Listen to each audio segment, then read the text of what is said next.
राम राम जी सारे ने भाई। आज थोड़ी मॉर्निंग सैड वाली थी और मैंने कल इसीलिए ब्लॉग रिकॉर्ड नहीं किया क्योंकि है ना सब सुबह मैं उठा और यहाँ पे थोड़ी लेट होती है सुबह। और जब मैं उठा तो भाई इतनी भयंकर वाली न्यूज़ थी ना कि मैं है ना सब कुछ भूल ही गया था कि है ना क्या रिकॉर्ड करूँ क्या नहीं रिकॉर्ड करूँ। पूरे दिन वही चल रही थी दिमाग में और आज मैं रिकॉर्ड कर रहा हूँ इसको। कल अहमदाबाद में जो एयरप्लेन क्रैश हुआ था एयर इंडिया का, उसमें ना बहुत सारे लोगों ने अपनी जान खोई है भाई, अपने फैमिली मेम्बर खोए हैं। लेकिन बिलीव मी भाई सिचुएशन बहुत ज़्यादा अलग होती है जब एयरप्लेन हवा में होता है। उसमें अगर एक सिंपल टर्बुलेंस भी आता है ना तो ऐसा लगता है कि भाई प्लेन गया काम से गया। क्योंकि ना पूरा सेक करने लगता है भाई प्लेन। और यहाँ पे तो उस प्लेन की जो पिक्चर्स वगैरह आ रही हैं, जो वीडियो आ रही हैं, उनको देखते तो यूँ लगता है कि प्लेन प्रॉपर तरीके से टेक ऑफ करने की कोशिश कर रहा है लेकिन टेक ऑफ नहीं कर रहा है, नीचे की तरफ आ रहा है। और यहाँ पे दो सिचुएशन हो सकती हैं भाई, या तो कोई बर्ड ने हिट किया हो या उसके है ना इंजन फेल हो गए हो, दोनों के दोनों दो। पर इंजन फेल हो जाएँ ये है ना थोड़ी ही टेक्निकल बहुत ज़्यादा अनबिलीवेबल लगती है क्योंकि है ना वो आधुनिक एरोप्लेन है भाई। बोइंग का सबसे बेस्ट एरोप्लेन माना जाता है क्योंकि लाइट वेट होता है और इसकी परफॉर्मेंस बेस्ट होती है। तो इसमें थोड़ी ही यूँ लग रहा है कि इनमें रेयर चांस होता है, बहुत ज़्यादा रेयर चांस होता है कि दोनों के दोनों इंजन ही फेल हो जाएं।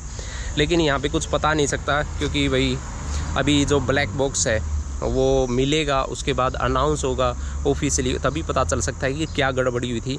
जो ATC और जो कैप्टन है उसके बीच में क्या बात हुई क्या नहीं बात हुई। लेकिन भाई सिचुएशन बहुत ज़्यादा गंभीर थी। मैं कल जब सुबह उठा तो है ना न्यूज़ जब मैंने देखी तो मैं सब कुछ भूल ही गया था कि मैं ब्लॉग बनाना है नहीं बनाना है, क्योंकि ना सिचुएशन ऐसी चल रही थी दिमाग में बहुत ज़्यादा। मुझे भी फियर होने लगा यार कि अब मुझे मूव करना है, इंडिया मूव करना है, थोड़े टाइम के बाद मैंने जाना है। लेकिन मुझे फियर लग रहा है भाई कि मैं बैठूं या ना बैठूं। बहुत चीज़ें दिमाग में चलने लगती हैं क्योंकि आप जिस चीज़ को एक्सपीरियंस कर रहे हो, बार बार आप फ़्लाइट ले रहे हो, तो है ना ये चीज़ें दिमाग में चलती हैं भाई। तो अभी तो फ़िलहाल हम इस तरफ जा रहे हैं मार्केट की साइड और वहाँ से फिर बस लेके अनदर सिटी जाएंगे क्योंकि है ना मुझे यूनिवर्सिटी से पता करना है मेरे एग्ज़ाम के बारे में। और दूसरा यहाँ पे है ना दो सिचुएशन आ रही हैं कि पहला तो मुझे रेजिडेंसी लेनी है, उसके लिए मुझे यहाँ पे 6 महीने से ज़्यादा रहना पड़ेगा। तो मेरे 6 महीने अभी कंप्लीट नहीं हो रहे तो मुझे वापस जाना पड़ेगा, फिर दोबारा से न्यू वीज़ा इशू करने के बाद फिर आना पड़ेगा। तो ये चीज़ हो रही है। और दूसरी चीज़ ये हो रही है कि मुझे सर्टिफिकेट इशू करवाना है रशियन लैंग्वेज का, तो उसके लिए मुझे एग्ज़ाम देना पड़ेगा और मैं प्रिपरेशन भी कर रहा हूँ 2 से 3 महीने से। तो अब थोड़ा कॉन्फिडेंस भी आया है कि मैं कुछ बोल सकता हूँ, मैं पूरा तरीके से रीड कर सकता हूँ। मैं यूँ नहीं कह रहा कि मैं 100% रीड कर सकता हूँ, लेकिन भाई 15 या 20% तो मैं रीड कर सकता हूँ प्रॉपर तरीके से। तो बाकी अब यूनिवर्सिटी जाने के बाद पता चलेगा क्या है क्या नहीं है, वो क्या सजेशन करते हैं, कैसे एग्ज़ाम होगा क्या नहीं होगा। तो वो सारी इन्फॉर्मेशन मैं आज पता करने के लिए जा रहा हूँ। तो देखते हैं क्या बताते हैं क्या नहीं बताते हैं। बाकी मूड मेरा बिल्कुल ऑफ है। चाचा दिस साइड ओके। बाकी मेरा मूड बिल्कुल ऑफ है भाई आज, क्योंकि ना जब से कल ये इंसिडेंट हुआ है और उसके बाद जो न्यूज़ दिमाग में चल रही हैं, वो इमेज चल रही हैं, बहुत ज़्यादा डिस्टर्बिंग है भाई, बहुत ज़्यादा डिस्टर्बिंग है। You give food okay. लेकिन भाई सब कुछ अनप्रेडिक्टेबल है। और यहाँ पे भी जब मैं अपने एक फ्रेंड से बात कर रहा था यहाँ पे, तो यहाँ पे मेंटेनेंस भी बहुत कम कर रहे हैं भाई एरोप्लेन वगैरह की और सब कुछ। वो बता रहा था कि अब है ना कंपनियाँ कट कर रही हैं मेंटेनेंस के। जो इंजीनियर हैं उनको यूँ कह रही है कि आप है ना क्यों चेंज कर रहे हो बोल्ट को और किसी चीज़ को क्यों चेंज कर रहे हो। और वो कह रहा था कि एक बोल्ट अगर हम चेंज नहीं करते हैं तो उसके है ना इतने साइड इफ़ेक्ट हैं बहुत ज़्यादा, पूरा प्लेन क्रैश हो जाता है भाई कई बार तो। और यहाँ पे कंपनी है ना उस कॉस्ट को है ना डिक्रीज़ करती है बहुत ज़्यादा, क्योंकि है ना पार्ट्स एरोप्लेन के भाई बहुत ज़्यादा महंगे आते हैं, बहुत ज़्यादा महंगे आते हैं। और उस वजह से है ना सभी एयरलाइंस है ना कट कर रही हैं, बहुत ज़्यादा कट कर रही हैं। एकदम से टेम्परेचर इतना ज़्यादा बढ़ा होगा अंदर से कि ना किसी को निकलने का मौका ही नहीं मिला होगा, क्योंकि ना सभी सीट बेल्ट लगाते हैं भाई। और किसको एकदम से है ना 15 या 30 सेकंड में कैसे पता चलेगा, माइंड ही काम नहीं करता कि क्या करूं क्या नहीं करूं और किधर भागूं, क्योंकि सब कुछ लॉक है। बहुत सिचुएशन बेकार होती है भाई। यूँ समझ के देख लो कि आप एक ओवन के अंदर बैठे हो और बाहर से अगर फायर लगा दी जाए तो आप बूंद जाओगे भाई अंदर की तरफ। ये चीज़ है।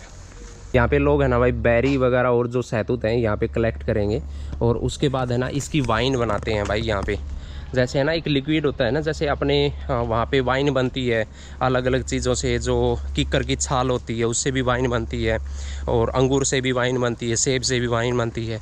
तो ये चीज़ें हैं यहाँ पे शहतूत की भी बनती है भाई। तो अभी थोड़े दिन बाद अंगूर भी लगने स्टार्ट हो जाएंगे यहाँ पे, जगह जगह अंगूर भी दिखेंगे आप लोगों को। तो उससे भी बनाते हैं भाई वाइन यहाँ पे।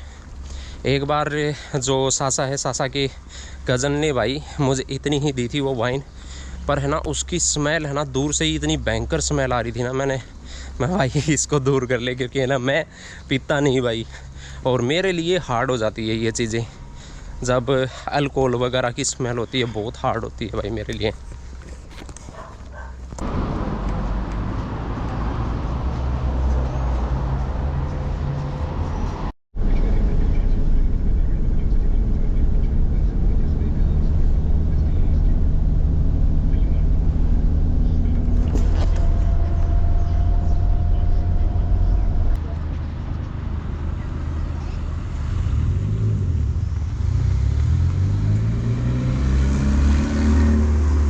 एक्चुअली भाई यहाँ पे है ना मैं यूनिवर्सिटी वगैरह में आया था, और यहाँ पे यूनिवर्सिटी बंद है, और हमें दोबारा से आना पड़ेगा मंडे को, फिर दोबारा आना पड़ेगा भाई यहाँ पे, तो फिर इन्फॉर्मेशन मिलेगी। क्योंकि हॉलीडे थे यहाँ पे, नेशनल हॉलीडे होते हैं भाई 12 और 13 का, तो आज सैटरडे है तो आज भी इन्होंने बंद कर रखा है। तो मंडे को आएंगे, फिर वो इन्फॉर्मेशन मिलेगी क्या है क्या नहीं है। तो अभी तो फिलहाल घर जा रहे हैं, बाकी बाद में देखेंगे क्या करना है क्या नहीं करना है आगे के लिए। अभी मेरा यूँ है कि भाई अब न्यू वीज़ा तो लेना पड़ेगा, क्योंकि कम से कम 10 से 11 महीने लगते हैं उसमें प्रोसेस करने में सब कुछ। जो मेरी परमानेंट रेजिडेंसी होगी यहाँ पे, टेम्परेरी होगी, फिर उसके बाद परमानेंट होगी।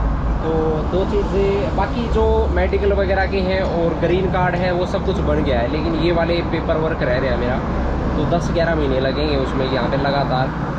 और साथ में यहाँ पे एग्ज़ामिनेशन भी होगा, तो उसके बारे में यूँ पता करना है कि कैसे क्या करना है उस एग्ज़ामिनेशन में।